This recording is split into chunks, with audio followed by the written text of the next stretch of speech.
have with us Francois Gautier, a French journalist and author who has been living in India for several decades.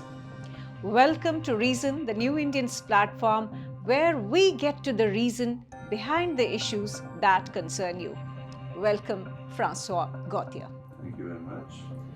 We will begin this conversation with often quoted or mentioned in public discourse in India about Francois Gautier. You've been called the Western white poster boy of Hindutva in India. Do you think that charge is really valid, or do you think there's something that you're really proud about? Well, it's absolute rubbish because as everything, it happened naturally. I came to India. I lived in Pondicherry for 7-8 years. Pondicherry is not India. It's like Goa or Srinagar. It's an island. You can't really know India being in Pondicherry. So when I started doing some journalism, I discovered India. I discovered the Hindus. I became enamored of these people called the Hindus. I also saw them in Kashmir. Kashmir actually was my eye-opener because in Kashmir I saw the ethnic cleansing of the Kashmiri Hindus. I was a witness to that, and it really shocked me and opened my eyes. So yes, I started defending Hindus.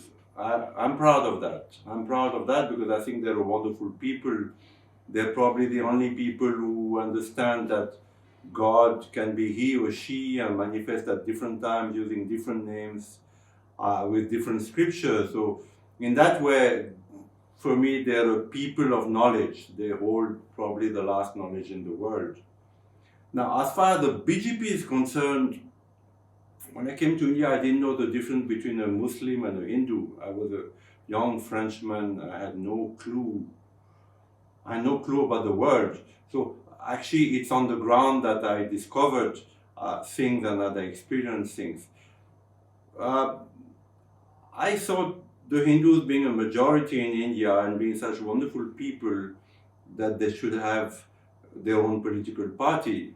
So when, in the beginning of the BJP, when Mr. Vajpayee, Murli Manohar Joshi and Mr. Advani came on the scene, I followed them, I came to know them, I reported on them, I praised them.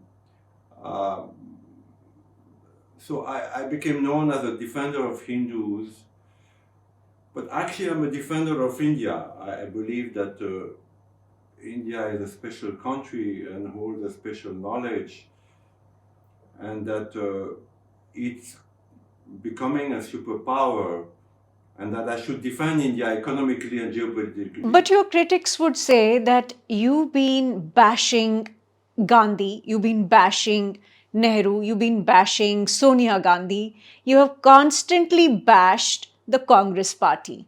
And therefore, you have essentially been a poster boy of the BJP.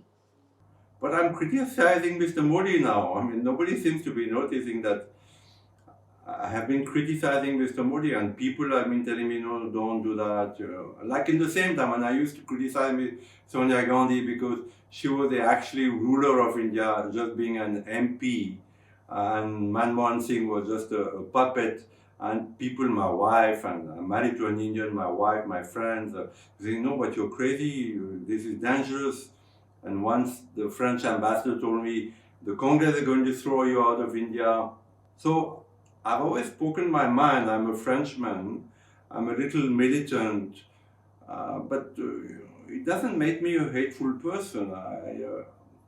What I saw on the ground fashioned my thinking and fashioned my writing, but I'm a fair person. If I feel that the BJP is wrong, and I do feel that the BJP have been heavily congressized. So, when you say India, you are a defender of India. What do you mean by India? Uh, you have made statements saying that India and Pakistan should reunify. You have made statements that partition was wrong. You have made statements that Gandhi was completely wrong about India. What exactly is India from your perspective, and what has gone wrong with the idea of India that you have? No, my idea of India hasn't gone wrong. My idea of India still remains the same, that beyond ideologies, beyond the Congress of BJP ideologies or whatever ideologies, India as a future superpower, as a buffer against Chinese hegemony, as a democratic, spiritualized nation, because the genius of India is that it preserved its spirituality throughout the ages in spite of so many invasions, so much onslaught. Even today, that there are tools that developed in India like meditation, pranayama, hatha yoga, ayurveda, which are still alive and are spread onto the world and still spreading on the. So this India needs to be protected. Beyond ideologies, my idea of India is of a deeply spiritualized nation that is in the making of becoming maybe not a superpower, because it still lacks that Chinese ego superpower, but still becoming an economic power, geopolitical power. So this India is defined beyond So, ideologies. this India needs to be defended from whom? Who exactly is India's enemy? That this spiritualized India that you are referring to, who are its enemies? We got independence in 1947. We are a republic in our own right. We, even if we are not a superpower, but we are an emerging power. So, what do you mean by saying defending India? So India is attacked from many sides. There's a Christian missionary. I'm a born Catholic, educated Catholic. My father was a deeply Catholic man, a good man. My uncle was a priest, parish priest. But I see that the conversion by missionaries, and in Punjab now even, nobody would have thought that Sikhs would convert to Christianity, is damaging the social fabric of India, because what happens in conversion is that missionaries turn people against their own people. That they tell them that you can't put a puja on your head, you can't do puja, you can't enter a temple, it's a mortal sin, you might go to hell. So this is damaging the Indian fabric. The second thing is, of course, the Islamization of India. All those Muslims, because when I came to India, both Christianity and Islam had a softer side. Uh, in Auroville, where I live, partly the Muslim villages, the women did not wear burqa, but in the last 20, 25 years, the men come back from the Gulf and make them wear, full burqas. So the Islamization of India is also, to me, because of course, the label of being an Islamophobe today is if you got terrible disease or you're a terrible person, but nevertheless, the Islamization of India is also a danger to India. And then there's a westernization. When Mrs. Gandhi, Sonia Gandhi, was the Empress of India, she covertly or overtly encouraged this westernization of India, whereby mostly through TV, through dish TV, villagers think that wearing a three-piece suit or buying a 60 rupees cream to make you fairer, is the in thing. So the westernization of India is also a big danger, because we saw that countries where America conquered or became very present, as the Philippines or Korea, lost part of their soul, because with the American military presence came also the missionaries. So people started losing their identity. I think the identity of being an Indian is very important. So westernization, Christian missionaries, Islamization is that great. And then there's Marxism also. The fourth one is Marxism, of course. I have been fighting against both Indian journalists and Western leftist journalists who accuse me of being a Hindu-phobe or Islamophobe, or Hindu-loving man and Islamophobe. And Hindu-phobe. And there's no change. I don't see much change today in India. I don't see that. Of course, in Indian media, a little more nationalism had come with Mr. Modi, a little more pride of being Indian. And social media made a lot of difference also. Because now on social media, you see that Hindus show their pride, show their will to fight for for their culture and their spirituality. But let me ask you about Christian missionaries. You are a Catholic. Your family also has very strong Catholic background. But then you seem to be, I mean, from their perspective, from the perspective of the church and the Catholic missionaries, they might think that you are a Christian phobe.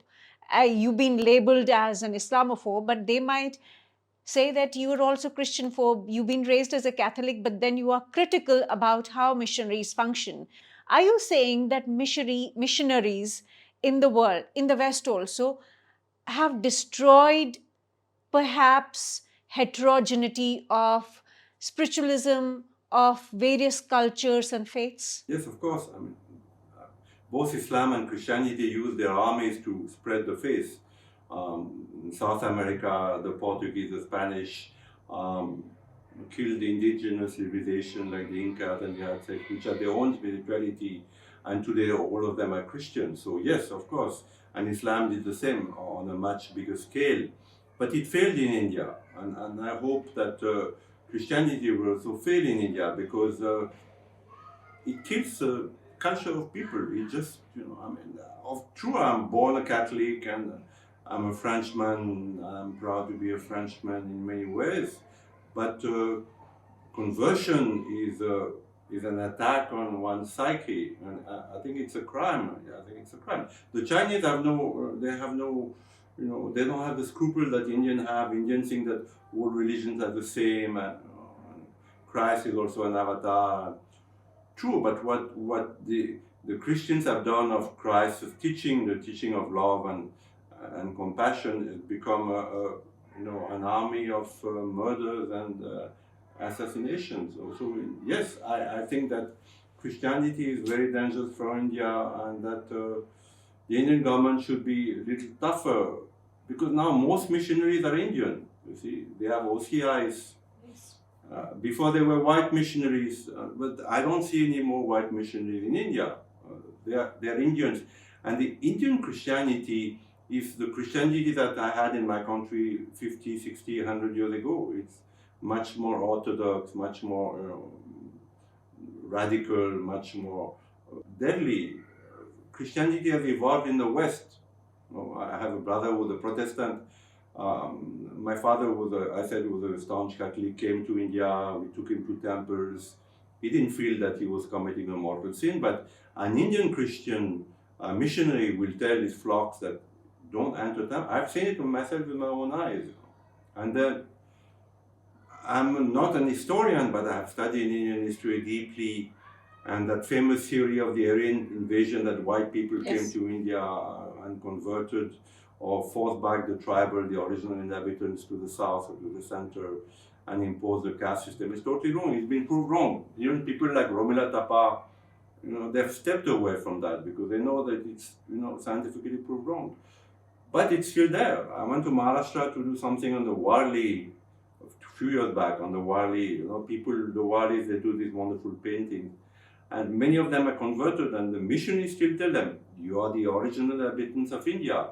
You are not Hindu. You're an Aryan. Convert to the true religion. It's still happening.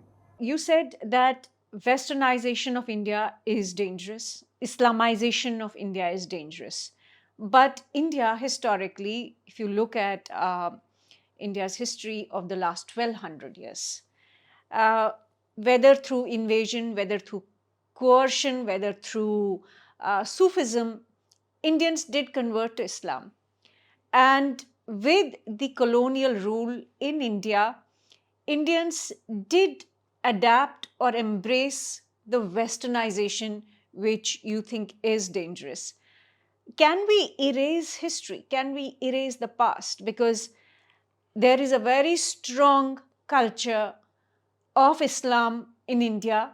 There's a very strong culture of westernization in India even before 1947. There are two types of westernization. There is taking the best of the West. This is wonderful. I think in the West they have a great love of perfection in work. They have a great perfection in the material, which is badly lacking in India. So there's nothing wrong in taking the best of the West.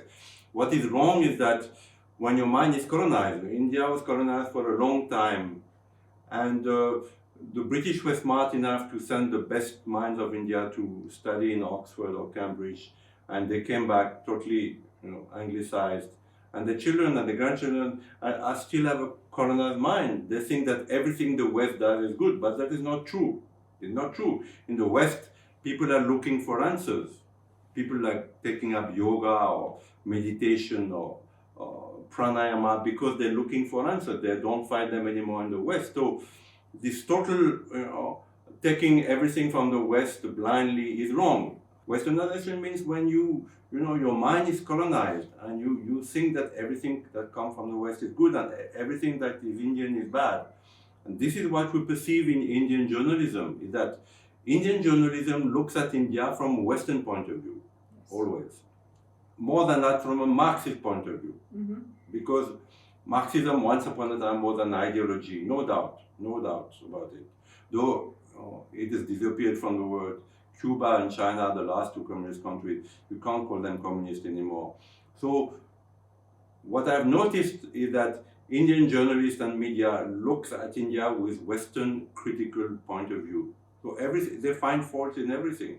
Yes. The worst enemies of Indians are Indians, because those who are in the West teaching American universities, they keep writing about caste and poverty and Hindu fundamentalism.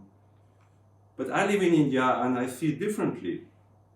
I see that the simple people of India, not in Delhi, but the people in India, in villages, they have a knowledge, but not in their mind. They have a knowledge in their genes that, that you accept people, that you're tolerant, that you're good, that you don't kill. So yes, Westernization is okay as long as you take the best and leave the worst, because there are a lot of things about the West which are wrong today. And what about Islam or Islamic culture that has been in India for a very, very long time? Well, you see, this is a complicated matter because nobody wants to say it aloud. This is not even today. It was not politically correct 30, 40 years ago, and today it's still not politically correct to say that Islam, the impact of Islam on India is and there are other Western historians who have said so, that it was catastrophic. The onslaught of Islam on India, because Islam rightfully considers that adoring an idol, stone idol, is something against God. It always considered that. That's how it started. And in those days, there was ruthlessness, there was cruelty, there was barbarism. So the onslaught of India, people today say that Aurangzeb was a refined emperor and fair emperor. But actually, if you look, because Aurangzeb was a very, very meticulous emperor. I've been criticized for that, but I employ historians. Well, somebody could say that Hitler was also very meticulous. No, but Hitler didn't leave any records behind. Whatever Aurangzeb did, he signed it. He had it in Farsi and signed it. If he ordered the demolition of the Somnath temple, it is there preserved in the archive. Nobody knows that. But in the Bikaner archive and Hyderabad archive, every order of Aurangzeb is preserved. Every order. So whether it is forbidding the Hindus from riding a horse or an elephant or a palanquin, or whether it is destroying thousands and thousands of very ancient temples, or whether it is the execution of Hindus. But what would you say to Romila Thapar, who has actually made an argument that these conquerors or these rulers are not really representative of Islam? They were just conquerors, they were just invaders, or they were just rulers who were ruthless in a time when democracy was still very far in the world. This is totally untrue, because when you have an invader, you treat them as foreigners and you push them out. So there are heroes and heroines in India like Shivaji Maharaj or Maharana Pratap in the north, who always considered that the Mughals were invaders, they were foreigners, they didn't belong to India, they had come to India to loot, and eventually they settled into India. But Maharana Pratap is a very good example, because the better of the Mughal Emperor Akbar wanted to make friends with Maharaja Pratap.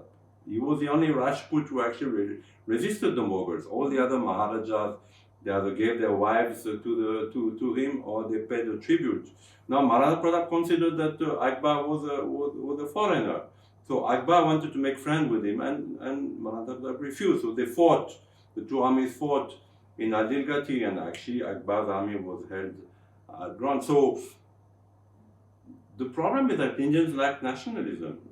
The elite of India, the people who count, the people the higher bureaucrats, the journalists, the intelligentsia, they lack pride of being Indian. So your critics would say that your emphasis on this, on the fact, on what you are saying, that Islamization of India has been horrendous. It has been catastrophic. Horrendous. Yeah. And your critics might say that your insistence on this fault line, which is a major fault line in India, we have over 220 million Muslims who follow Islam. They might say that you are actually polarizing society, you are tearing apart the social fabric of India. We have lived in coexistence, we have lived in harmony. A lot of people would say this. See, Muslims are like everybody. They're good and bad people, like Hindus or Christians. I mean, I have met so many Muslims who are good people in there, but the problem with the scriptures, which was written many, many centuries ago, at a time where these things were considered normal, killing people or beheading them or cutting their hands were considered normal. So this is still applied today because Muslims feel that this is the holy scripture that cannot be changed. But it needs to be adapted. As I said, Christianity has adapted. Now the Pope recognizes, they haven't recognized Hindus yet, but they recognize that Buddhism, the Dalai Lama, other religion may have some truth. So in the same thing, unless Islam accept that, okay, I remain a Muslim. I remain a Muslim, this is my faith, my father was, my grandfather was Muslim. I remain a faithful Muslim, but I accept that there are other religions and I accept to live peacefully with them. But this is not the case, unfortunately. Let me finish. I saw it in Kashmir with my own eyes. Yeah. Because the Kashmiri Hindus that don't know faults, they live with their brother and like you said, they went to the festival and they went to the marriage and they went to the Sufi mosque, But they were chased out and killed because they were from another religion. You see, I saw it in my own eyes. It's not that I'm a Islam hater. I saw it with my own eyes and it shattered me. That it is possible that the religions think that you can kill people because they belong to another religion. And it's still true today. We saw with the Taliban, it's still true today. So unless Islam comes to terms with itself, they're killing the Ahmadis. The Ahmadis, the Aga Khan Muslims, they're getting killed in Pakistan because they're also Muslim, but they belong to a different brand. There's a slightly different, the Sunnis and Shia also, they kill each other. How is it possible, So, as a journalist, I write what I see. I may write it a little militantly, and I may not be politically correct, but I write what I saw in Kashmir and what I've seen elsewhere, because I've covered the whole of South Asia and Pakistan and Bangladesh. I've seen it again and again and again, that the people are good, but the scriptures are teaching them something which is wrong, which they believe is good. So putting the onus on Muslims of India that they need to say that there are other truths as well, there are other faiths as well, and you're basically expecting Indian Muslims to say that Quran or Islam is not the supreme. Is that what you mean? See, it happened before. Dara Shikoh, the brother, he was the elder son of Shah Jahan. He should have become the emperor. He was a guy who was open to all religions. He dialogued with pandits. He dialogued with Jesuits, with Christian missionaries. He dialogued with Jewish sages. If he had become emperor, maybe the whole history of Islam would have changed because he was a tolerant guy and he accepted other. But he remained a Muslim. There are paintings of him worshipping with his son in the mosque of the Red Fort in Delhi. He remained a Muslim, but he accepted. But Aurangzeb beheaded him, and when Aurangzeb beheaded him, that hard Sunni, intolerant brand of Islam came to the fore and is still there today in the world.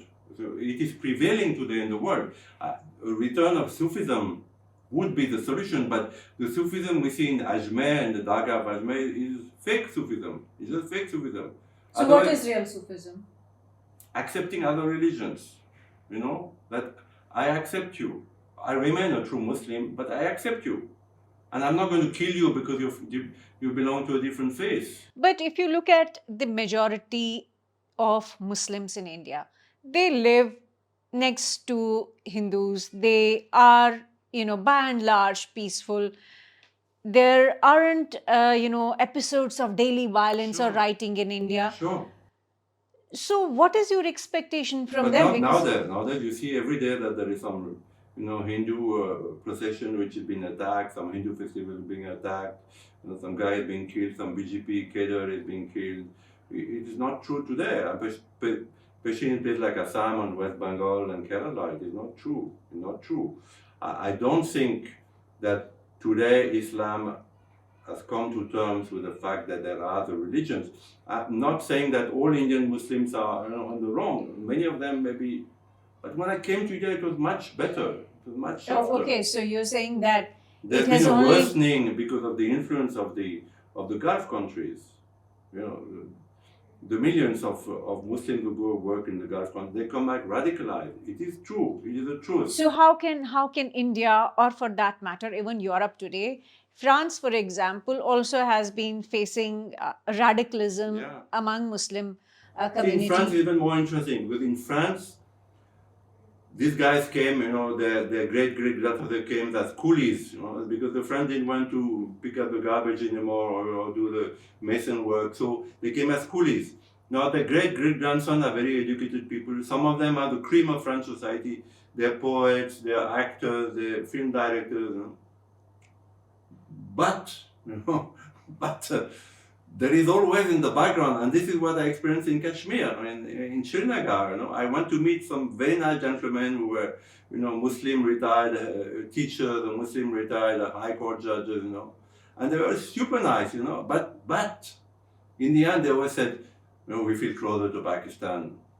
We feel closer to Pakistan. We don't feel Indian. Why are they showing this Mahabharata? Those days they were showing the Mahabharata series and Durdarshan. Yes. Why are they showing us this? Good people, nice people, super nice people.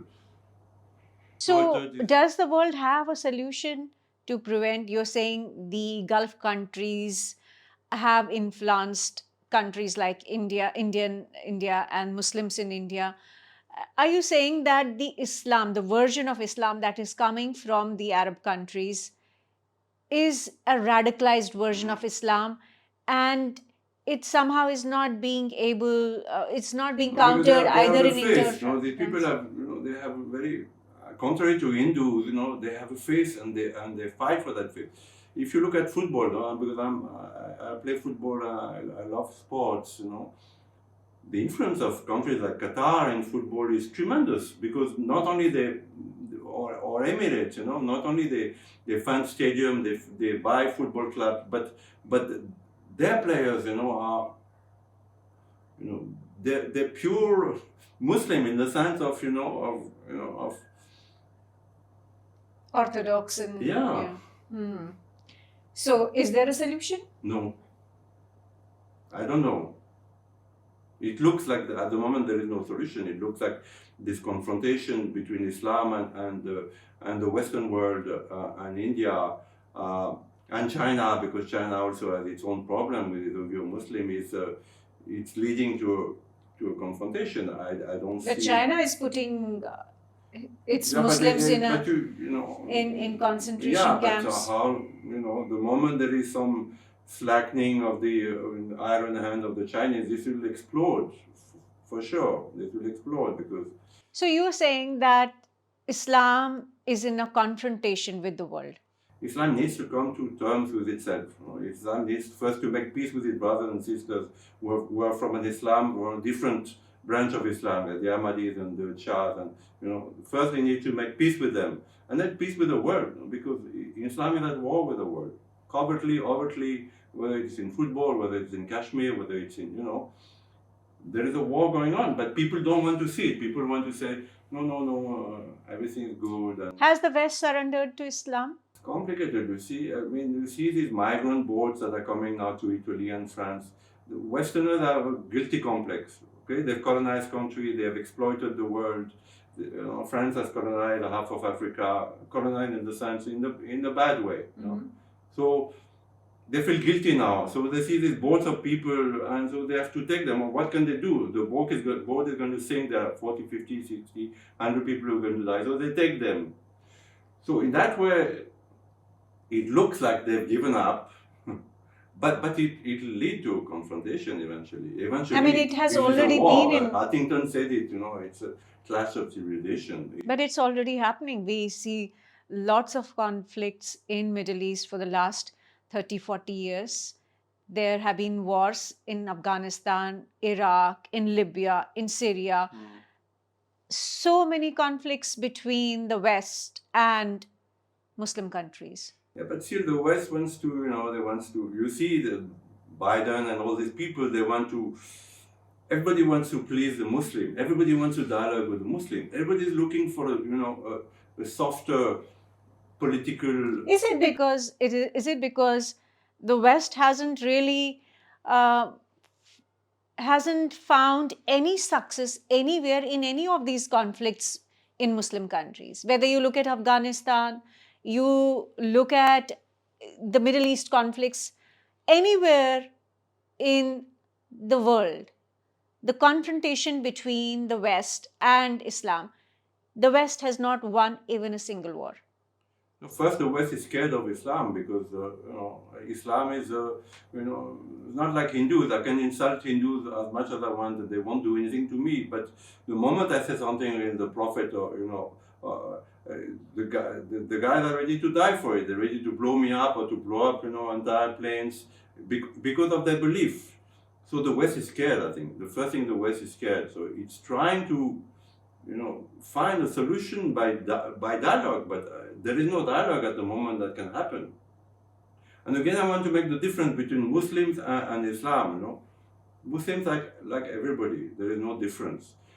But the problem with the scriptures, the problem with that scripture, unless scholars from Iran, but Iran at the moment we see that confrontation, between the liberals, the women who want to have more freedom, and the mullahs, unless the mullahs, sit down, from Saudi Arabia and Iran and wherever, sit down and say, okay, how can we adapt our scriptures to today, to the 21st century, so we can live in peace with everybody and prosper. Unless it happens. But I may be wrong, I don't know. So what is your projection about India? Do you think India can fight back and India can stand up to this challenge? India has Sufism. Mr. Modi is trying to promote Sufism, but Sufism is died, so what is shown as Sufism today is just, a few guys turning around and dancing and some music and a few couplets, but the real Sufism, the Bhakti aspect of Islam, that took from Vedanta, that love of God and worship of God by singing, and this has been banned by Aurangzeb. Aurangzeb banned musical instruments in his court. People are making of Aurangzeb a patron of art, but he banned all music instruments from his court because if music was un-Islamic. So unless Islam reintroduces this love of God by chanting, by praying, by writing poems, which was a true Sufism. But then you have also argued that India and Pakistan should reunite. You have said that partition was wrong. We should undo partition. How do you reconcile these contradictory statements? On one hand, you're saying that Islam is dangerous for India, Islamization is dangerous for India. And on the other hand, you're saying that we need to reunite with Pakistan, which has been an Islamic republic for the last 75 years. I think the partition was wrong because the partition was done on religious lines. That, if you're a Muslim, you go to Pakistan. If you're a Hindu, you stay in India. And actually it didn't work out because many Muslims chose to remain in India because they knew that in India they probably would have more freedom than they would have in Pakistan. And so there is a large Muslim population in India. Now, I do believe, that one should adapt to times, and times have changed tremendously. Of course, Pakistan has changed tremendously, but this reunification of South Asia, not only of Pakistan, but of Bangladesh and Nepal and other countries, uh, is not impossible. It can come either from an economic point of view, that all these nations they have a common currency and they open their borders and there is a common good, economic good, or it can come because a nation like Pakistan is on the point of collapse and eventually, it can come back to India. So I'm not a prophet, but I do think that if you see that Europe managed to have a commonwealth, European Union. But then, what do you do? How do you reconcile with this large population which believes in the Islam See, the that you are Kashmir afraid problem of? will get solved. If India and Pakistan reunite, the Kashmir problem is going to get solved. It's an unsolvable problem, Kashmir. That because- Kashmir is solved. No, not Prime at all. Minister Modi's Absolutely, revocation of. absolutely not. It's an illusion that every government has, that if they pour, billions of rupees. No, not that, but revocation of Article 370, finally Are they integrated. coming back? Are you going to go back and settle in the Valley of Kashmir? You and your family. You'll get killed. No, so that's where my question, I'm insisting on this question. When you say reunion of India and Pakistan, you're expecting that the entire population of Pakistan, the entire government, the power center of Pakistan, they will, one, reconcile with the idea that India and Pakistan are one. Second, it is all right for Muslims to live with Hindus, coexistence. Third, you also that there are other faiths and Islam is not the supreme religion. You're expecting all of this to happen. Yeah, I'm neither a prophet nor a knower of all things, but again, if you take Kashmir, Pakistan will never surrender Kashmir because rightfully there was a Muslim majority in Kashmir, in the Valley of Kashmir, and in the stupid logic of partition, it should have gone to Pakistan. Now, India will never let go of Kashmir because strategically it is, already they lost Tibet, and the Chinese can scoop down from Tibet into India in case of a war. If they lose Kashmir, the Pakistanis will attack on the front. So neither of the two nations are going to give up Kashmir. But if there's a reunion of Pakistan and India, But for even reunion, a peaceful reunion, the economic, Pakistan has collapsed economically, though they opened their borders and some gradually, maybe not like, Germany where, they broke the wall and East and West Germany, which were totally. so at you're war. saying economic reunion is possible, but in terms of the Pakistani power elite saying that two-nation theory was wrong, for them to say that Islam is not the supreme faith, that is not going to happen. But economic reunion is possible. Yes. And you think that would be better for India when you are already saying Islamization is dangerous for India? See, this is an argument of the RSS now that, if Pakistan, luckily Pakistan has been created, otherwise we would have 300 million Muslims in India. But again, the world is not black and white. We don't know what's going to happen tomorrow. We saw with that Ukraine and Russia war. Not really a problem. Hindus and Muslims can coexist. I think if Pakistan and India are united, it will be a great step towards Islam coming to peace. I think, because already that enmity between Pakistan and India is a lot of an enmity between Islam and the Hindus. You see, these nations were created on the basis of religion. So one is a Hindu nation, though it doesn't have more than 75% Hindus now, and the other one is a Muslim nation. It has a majority of Muslims. So if they are reunited economically, by force or by natural things, definitely it will be something of a help. Peace between Islam So, and in South Asia at least. So, in a way, Francois Gautier is saying that Hindus and Muslims must coexist. Yes. There is no other solution. You are saying that Modi is appeasing Muslims.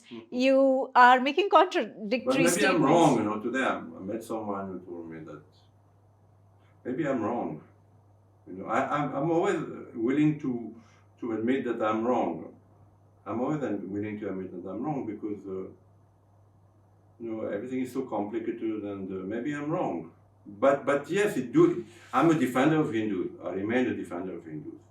So, if Hindus and Muslims coexist, you think that will be defense of Hinduism? No, not at all. Not at all. I mean, Hindus have accept Islam. They accept. Hindus are willing to go to a mosque. But the reverse is not true. The reverse is not true. A Muslim is not willing to go to a Hindu temple. So, in time, maybe. In time, I don't know. In time, maybe. But as I said, I always wrote what I saw on the ground, and I wrote it in a little bit of a strong manner. And at the moment, So, in a way, you are saying that Prime Minister Modi is on the right path. He is I think trying to so. figure. I criticize him, but I think he's on the right path. He is trying to look for solutions. He is trying to keep the flock of India together. Yeah. He must have felt that, because he was quite a radical, Hindu for a long time, and so he must have come to the conclusion that unless Islam is absorbed, is in the mainstream, he will not be able to make of India a superpower. So, a lot of what you've been writing, a lot of things that you say on Twitter against the BJP, against Prime Minister Modi, in a way, you're now willing to acknowledge that Modi has got it right Yes. and you've been wrong. Why not? I really don't know, actually. I really don't know. I do think that the Hindus elected him, and that there can't have been more than 2, 3, 4% of other minorities who voted for him. And even in 2024, mostly it was the Hindus who were going to vote for him, not the Muslims, not the Sikhs, especially not the But Sikhs you're saying anymore. that he is going to make it difficult for Hindus to come to power in 29. His policies. Read that one, huh? Yes.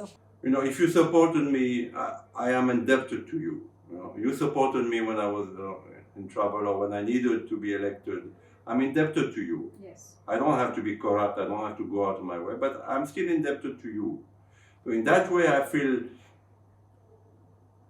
that he seems to be betraying might be a strong word, but he seems to be turning his back sometimes to the very people who elected him and were still faithful to him and were going to vote for him in 2024.